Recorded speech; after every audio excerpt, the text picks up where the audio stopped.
ଆଜି ମୌସୁମୀ ଅଧିବେଶନ ପାର୍ଲାମେଣ୍ଟ ଦିଲ୍ଲୀରେ ସେଥିପାଇଁ ଆମର ଓଡ଼ିଶାରେ ଆମେ ରାଜ୍ୟପାଳକୁ ଦାବିପତ୍ର ଦେବା ପାଇଁ ଆମେ ଏଠିକି ଆସିଛୁ।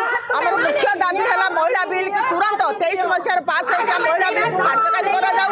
ତା ସହିତ ଯେଉଁ ଯୋଡ଼ିଛନ୍ତି ଡିଲିମିଟେସନ ସେନ୍ସସ୍କୁ ବାଦ ଦିଆଯାଉ।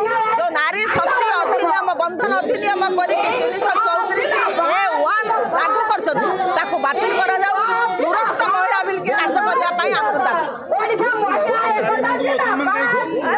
ये सरकार भारी महिला मानक जिते आसी प्रतिश्रुति देते महिला मानक सुरक्षा देवे जिते सरकार को आसी आज आपण मैंने चतुर्थ स्तंभ जापारे महिला मानक कि अत्याचार बढ़ी चली दिन दिन महिला मानक अत्याचार बढ़ी चली दल आम देखिए जो सरपंच चामिल न्याय पाई पार साधारण महिला को न्याय देवे केमी।